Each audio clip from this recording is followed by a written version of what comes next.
To understand Holi, we must travel from the Bhagavad Purana to the fields of agrarian India, from Braj to Banaras, from Maharashtra to Punjab, from Mughal courts to Caribbean islands, from Vedic fire to modern psychology, to understand why India still lights a fire under the full moon.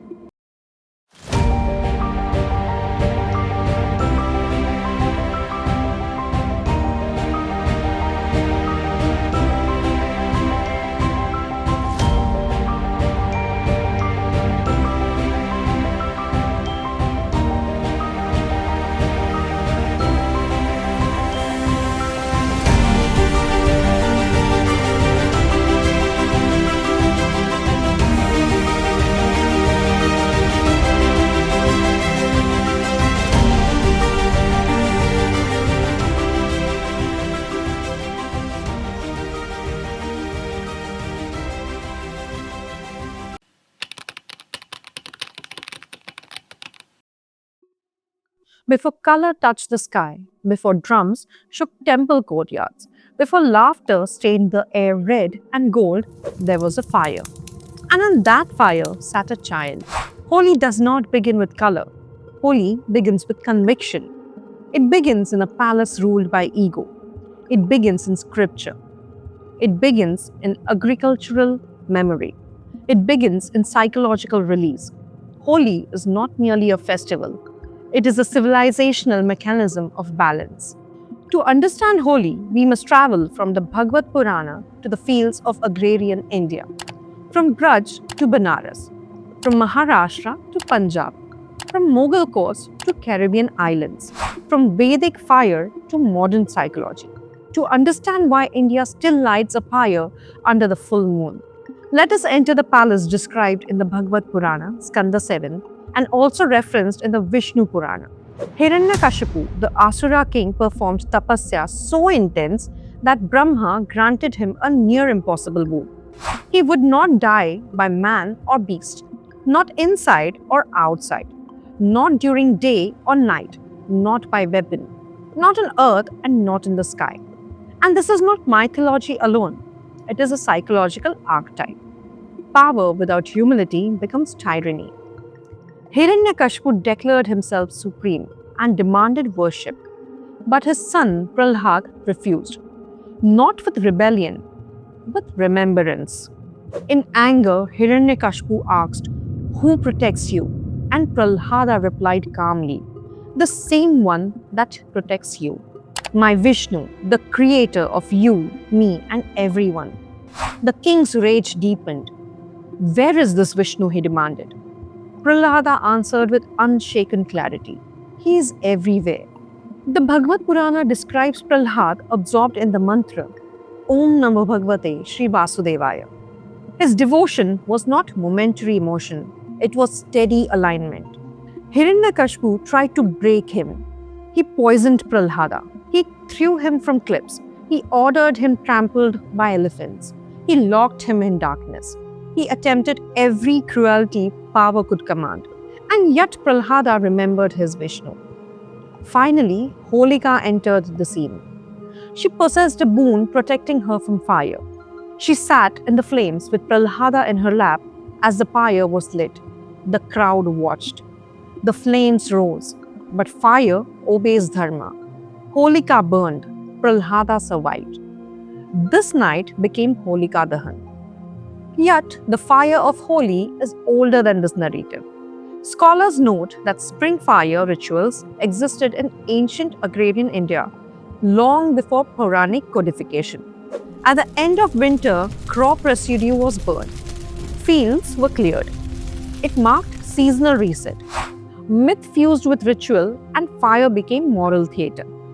In the Rig Veda, the hymn begins, Agnim Ile Purohitam. Agni is the mediator, purifier, and witness. Holika Dahan is not revenge, it is transformation.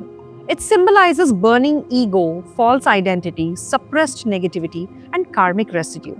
Even in Brihad Aranyaka Upanishad, ignorance is likened to darkness, removed by inner fire. Holi begins with correction. Enraged by Prahlada's fate, Hiranyakashipu struck a pillar. From it emerged Narsimha, half man, half lion. He appeared at twilight, neither day nor night. He stood on threshold, neither inside nor outside. He placed the king on his lap, neither earth nor sky. He used his claws, not a weapon. This is theological precision.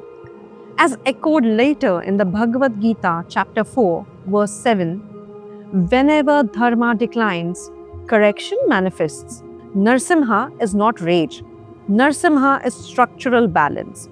Karma is not emotional. Karma is architectural. When imbalance expands beyond tolerance, correction manifests. Holi remembers that law. After fire, color emerges. Once ego burns, life blooms. Holi falls on the full moon of Falguna, marking the transition from winter to spring. Agrarian India celebrated harvest arrival, the end of cold season, and the beginning of fertility cycle. Color symbolized relief. During the medieval Bhakti period, poets like Surdas, Mirabai, and Nandadas described Krishna playing Holi in Braj. Krishna, dark-skinned, teasing Radha. Yashoda suggesting color. Krishna represents consciousness. Radha represents devotion. And the color represents the dissolution of difference.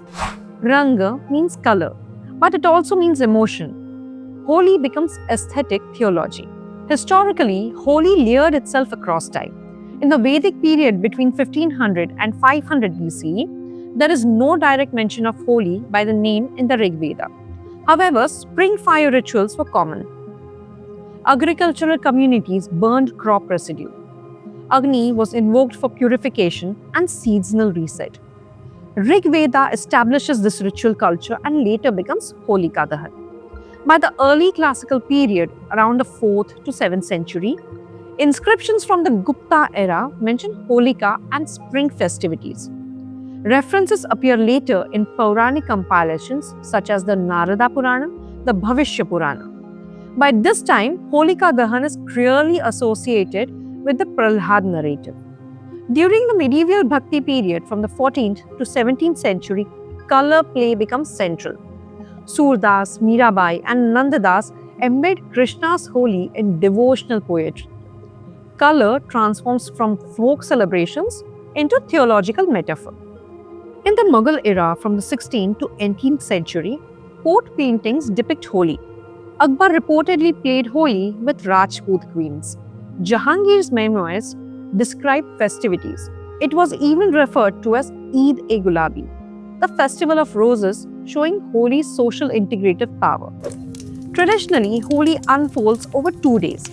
On the full moon night of Falgun Purnima, communities gather wood in advance and build a central pyre. An effigy of Holika may be placed symbolically.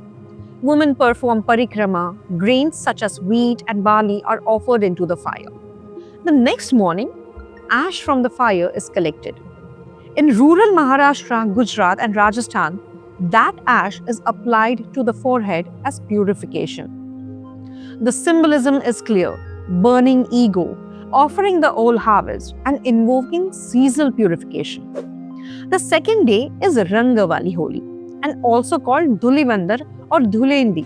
Traditionally, dry gulal is applied first, followed by watercolors. People visit elders, community meals are shared, folk songs and dance fill the air.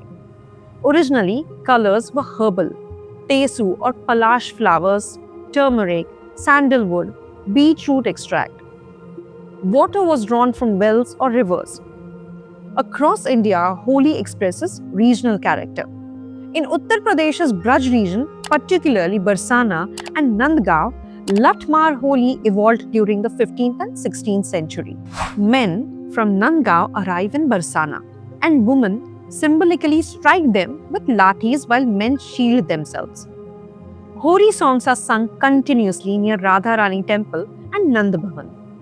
In Vrindavan, Phoolon ki Holi evolved in the 16th century, Vaishnava temple traditions. Flower petals shower temple courtyards while kirtans fill the space of Banke Bihari temple and other sacred sites. In Varanasi, Shaiva Holi blends color with ash near the Dasha Ashwamedh and Assi Ghats. It becomes a celebration of impermanence.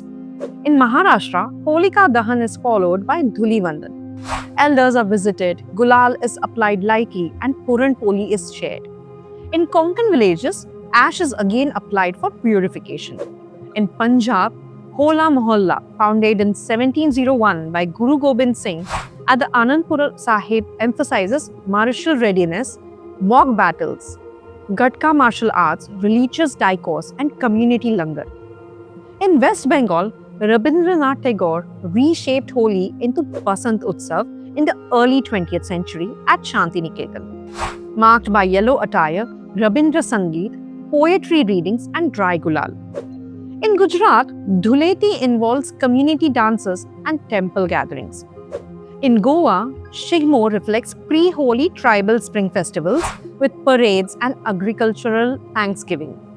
In Karnataka and Telangana, Kamana Habba preserves ritual bonfire traditions, while urban Holi is expanded across Bengaluru, Hyderabad, and Chennai. Globally, similar ritual inversions appear. La Tomatina in Spain temporarily suspends order. Songkran in Thailand uses water to wash away misfortune. Oranges in Italy reenacts resistance against tyranny. Fagua in Trinidad, Guyana, and Fiji preserves Holi as cultural survival among the Indian diaspora. Even South Korea's Boiling Mud Festival reflects ritualized social inversions. At its deepest layer, Holi is philosophy in motion. Spiritually, it represents Shraddha versus Ahankar. Prahlad is conscience. Hiranyakashipu is pride. Holika is misplaced protection. Narsimha is inevitable correction. Every Hiranyakashipu carries his own Narsimha.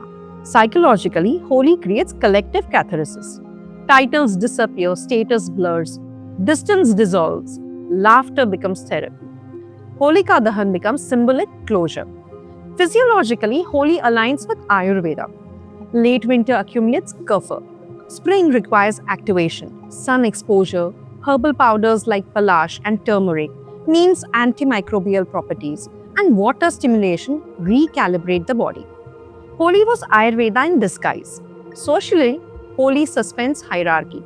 Temporary disorder prevents permanent imbalance. For one day, color makes everyone human again. Tantrically, spring is Shakti awakening. Fire transforms stagnation. Color expands prana. Water purifies transition. Holi becomes ritual energy reset. Holi does not celebrate Holika's death. It celebrates imbalance correcting itself. Prahlad did not defeat his father. Dharma corrected him. Karma is not punishment. Karma is alignment. In modern times, Holi asks for consciousness. Attend Holika Dahan with intention. Release ego, patterns. Choose natural colors. Respect consent. Repair relationships. Avoid escapism. Travel responsibly. Holi is fire. Holi is flower. Holi is water. Holi is memory. Holi is civilization correcting itself.